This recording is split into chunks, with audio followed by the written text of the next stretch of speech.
Assalamualaikum warahmatullahi wabarakatuh. Perkenalkan, saya Reni Susanti dari kelas 3C Hukum Tata Negara. Di sini saya akan memenuhi tugas remedial hukum perikatan.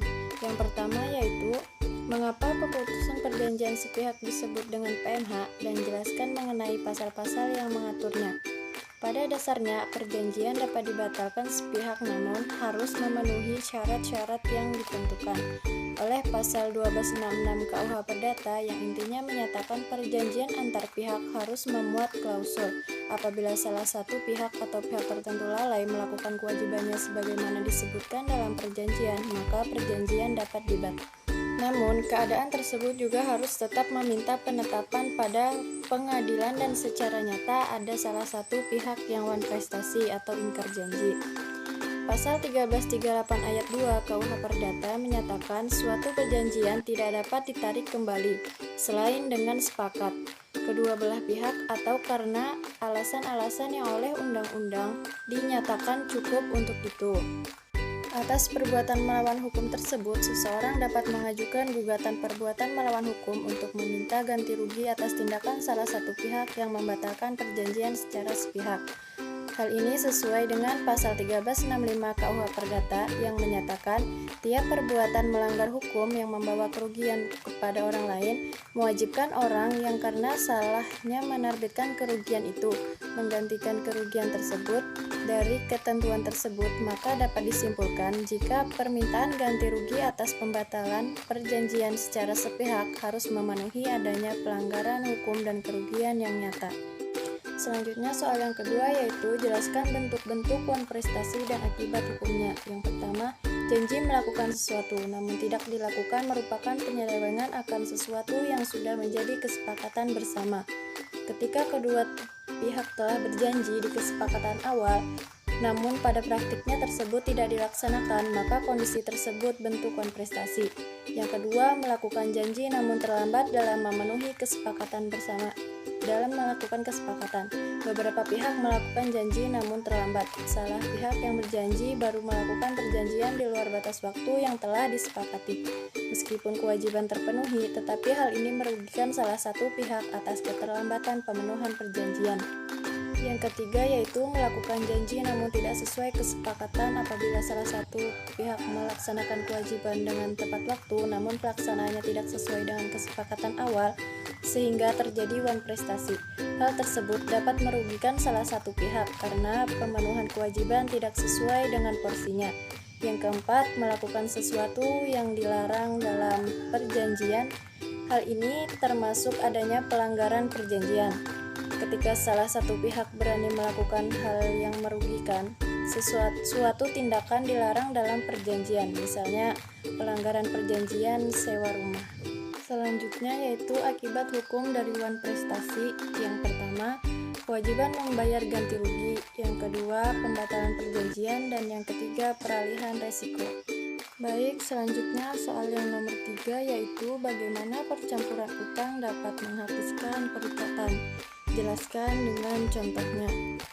Percampuran utang diatur dalam pasal 1436 dan pasal 1337 KUH Perdata yang mengatur pasal 1436 KUH Perdata apabila kedudukan sebagai kreditor dan debitor berkumpul pada satu orang, maka terjadilah demi hukum suatu percampuran utang dengan mana piutang dihapuskan. Pada pasal 1437 KUH Perdata, percampuran utang yang terjadi pada debitur utama berlaku juga untuk keuntungan para penanggung utangnya. Percampuran yang terjadi pada diri penanggung utang sekali-kali tidak mengakibatkan hapusnya utang pokok.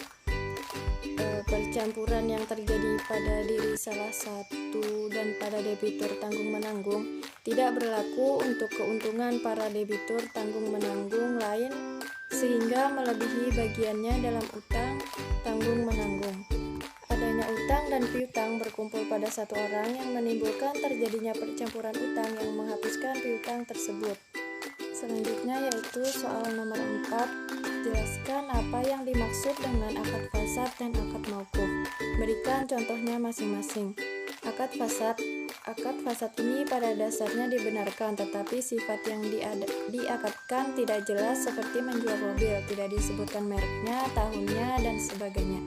Sedangkan akad mauquf merupakan akad yang dilakukan seseorang yang mampu bertindak atas kehendak hukum, tetapi dia tidak memiliki kekuasaan untuk melangsungkan dan melaksanakan, seperti akadnya anak yang masih mumayyiz tapi belum balik, sehingga dia harus dapat izin dari wali anak itu. Menurut mazhab Syafi'i dan Hambali, jual beli yang mauquf itu tidak sah. Baik, selanjutnya soal yang nomor 5, yaitu jelaskan hubungan antara wan prestasi dan overmatch.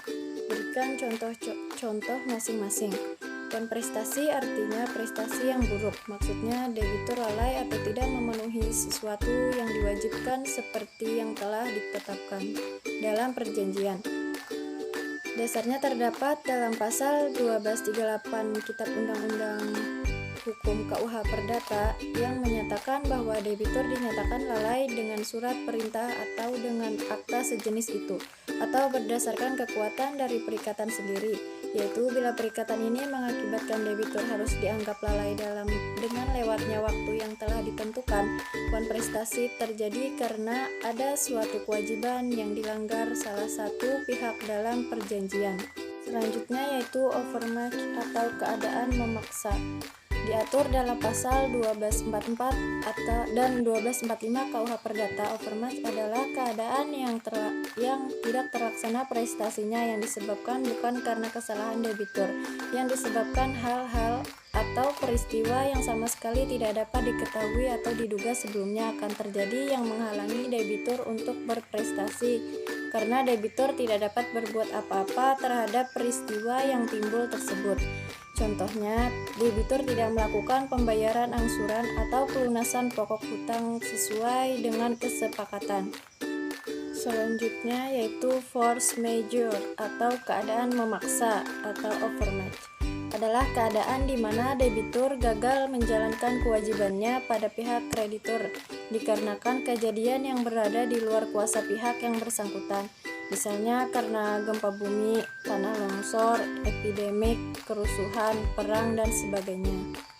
Selanjutnya soal yang terakhir yaitu apa yang dimaksud dengan kontrak nominat dan berikan 5 contohnya.